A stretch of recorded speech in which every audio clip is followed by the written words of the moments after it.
Então vamos falar daquela conversa que a gente estava aqui antes. Você me falou que você é contra a pornografia, né? Sim. Sim, fala só. Sim. Meu, Me conta como que você era chegou. o único assunto que eu queria falar aqui hoje. Assim que eu falei, mano, eu preciso falar sobre isso. Então, porque eu acho que pode falar bastante. Foi uma armadilha, né, Paulo? Foi. Foi uma armadilha. Essa é a nossa revolução. Eu tenho certeza que todos os punheteiros assistem este deve ter muitos punheteiros podcast, assistindo aqui. Com certeza. Então agora eu vou, né, explicar algumas coisas pra vocês que eu descobri. Né? Uma coisa que eu tava falando com a Amy é que depois que eu fiz a leitura de um livro chamado Your Brain on Porn, que é um estudo que fala sobre os efeitos do consumo da pornografia, tanto em homens quanto mulheres. Depois que eu li esse livro, eu mudei. Né? Mas eu nunca falei para as pessoas que eu consumia pornografia. Né? A primeira Playboy que eu comprei foi a Playboy da Feiticeira. Nossa, né? E eu lembro assim perfeitamente aquela capa rosa, ela num cenário meio Oriente Médio, assim, tinha uma romã no meio lá, eu não lembro exatamente qual que era o papel da romã.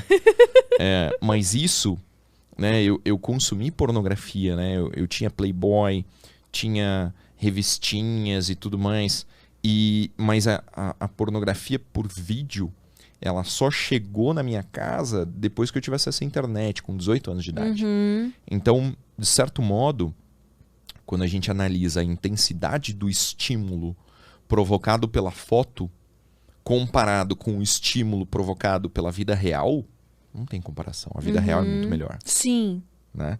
É muito mais intenso do que você ler uma Playboy. Né? A Playboy em si, cara, eu duvido que o cara fique mais do que 3 vezes olhando uma Playboy. Porque o estímulo dele perde a graça muito rápido.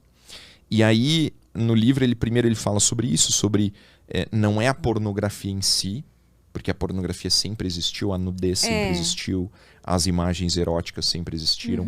É só você abrir qualquer livro de história da arte que você vai ver um monte de mulher nua, né? Um monte de esculturas de mulheres nuas. E não é a nudez, não é isso. Mas o que a nossa geração tem de diferente, que é o que realmente está estragando o cérebro dos jovens, né, e dos adultos também, é a multiplicidade de estímulos, a velocidade em que o estímulo é alternado e a intensidade desse estímulo. Né?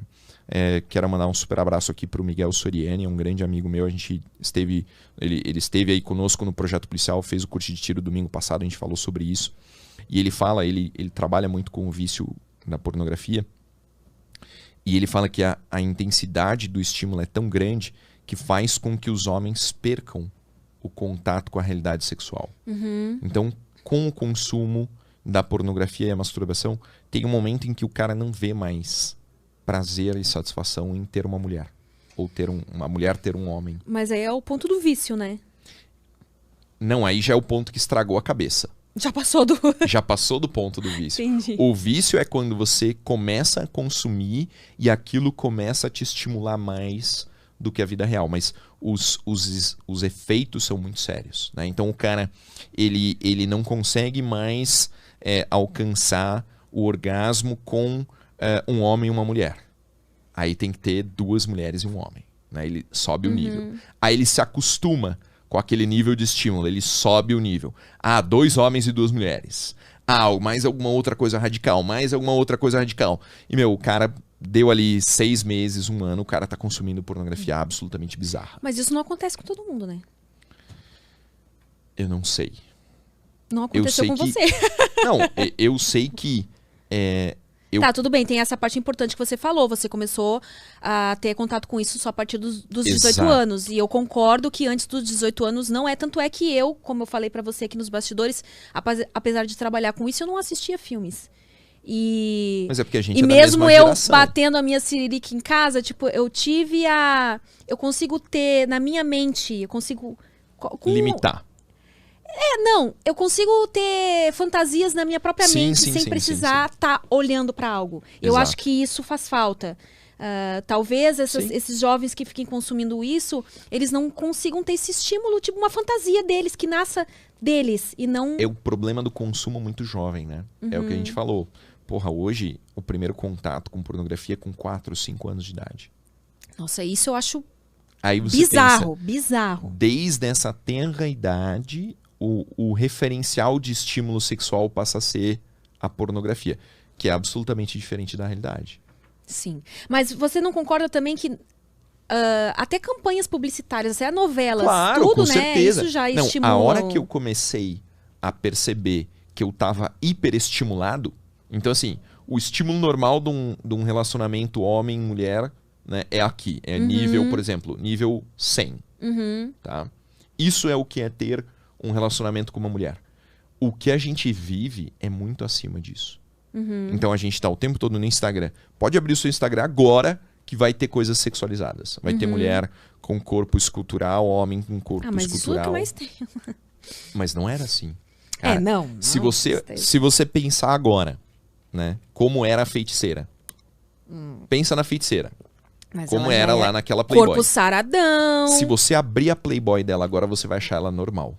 Eu juro por Deus. Normal o quê? Esse tipo uma mulher normal hoje em dia. Ah, hoje ela é uma mulher normal. Hoje? Não. Aquela na época, foto, sim.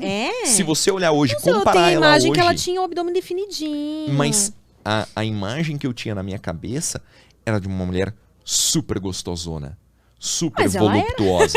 Então, mas se você olhar hoje e você olhar o que existe na internet, no dia a dia, no Instagram, nas academias, são mulheres muito mais voluptuosas.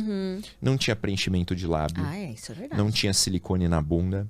Mulherada não tomava tanta bomba quanto toma hoje pra ficar com colchona, bundão, até porque ainda não se queria, né? Até hoje ainda tem mulheres que entram na academia e falam, então eu não quero ficar muito forte e tal. Mas a coisa foi intensificando tanto, né, que o padrão de mulher gostosa mudou muito. Eu vejo, por exemplo, como é que é o nome da mulher do Belo? A Graciane Barbosa. Graciane Barbosa. Eu olhei ela, me dá medo. Sabe? Eu não consigo achar que aquilo é um corpo feminino. Mas isso tá mudando também, sabia? A gente tá tentando voltar um pouco mais pra... Tem mulher que tá tirando silicone. Exato. Isso faz sentido. Né? Tá tendo um retrocesso. Tá tentando voltar pro estímulo 100. Né? Então você abre Instagram, você abre YouTube, você vê televisão, novela, não sei o quê. O estímulo é sempre muito intenso, o tempo todo. Quantas vezes você vê pessoas nuas no seu dia, ou seminuas, ou insinuantes, ou sexualizadas? É muito intenso. E isso cria uma hiperestimulação. Quando você cria essa hiperestimulação, você deixa de ter contato com a realidade e você deixa de ter vontade e tesão relacionado com aquilo que é normal. Então, os relatos, né, que estão dentro desse livro, que são super interessantes, mostram qual que é o resultado de você consumir sempre um pouco mais intenso, sempre por mais tempo. Teve gente que me mandou direct dizendo assim, Paulo, eu ficava 5 horas olhando vídeo pornô. Meu Deus! Por quê? Porque o cara estava sempre procurando um estímulo mais forte. Então, mas aí, Paulo, é aquilo que eu acredito que tem como consumir sem se viciar. O problema é isso, se a pessoa assiste todo dia, mais de uma vez por dia. Exato. E realmente acontece isso. Uma coisa é você bater a sua punheta, né? Você já sabe o estímulo, a intensidade. Então, aí eu entendo que... Bater a punheta não gera um estímulo que não é real? Qual que é a relação entre bater uma punheta e ter uma relação sexual com uma mulher? Então, é bem diferente. Você não conhece mulheres que não conseguem gozar sem tocar a cirílica? Mas é porque isso se deve à incompetência da maioria dos homens, desculpa. Será que ela não se viciou naquele estímulo específico? Não, é porque a relação sexual com o homem, a mulher ela tem que se conhecer muito bem para ela ficar em posições que vão favorecer. É muito difícil uma mulher conseguir ter um orgasmo só vaginal. Geralmente ela vai ter que ter o estímulo do clitóris junto. Então, mas o estímulo que o cara proporciona não pode ser o suficiente? Claro que é, mas aí o cara tem que colaborar também. Tem cara que, tipo, vai lá, goza em 5 minutos e aí... Aí é incompetência. Acontece em todos os ramos, em tudo. Mas eu não acho que... eu gosto de bater sirica, mas eu também não é todo dia, não é várias vezes por dia. Tem dias que é mais vezes do que outros. E isso não... E eu consigo ter orgasmo com homens. Eu acho que a mulher consegue ser um pouco mais controlada nesse ponto, né? Então, aí que eu digo, eu acho que é possível o cara assistir pornografia sem isso ser maléfico para ele. Mas ele tem que ter a ciência de que realmente Equilíbrio, né, minha gente? Tudo que é demais na vida vai fazer mal. Que é que a sua punheta, você tem uma pressão que você bate, que a vagina da mulher, nem que ela faça pompoarismo, ela não vai atingir aquela pressão, a mesma velocidade. Tá vendo? Né? Você não, já eu sei, eu tenho entendimento. Você tem a noção correta. Mas eu sempre falo, mesmo pra quem me segue, cara, tudo que é demais faz mal. Eu também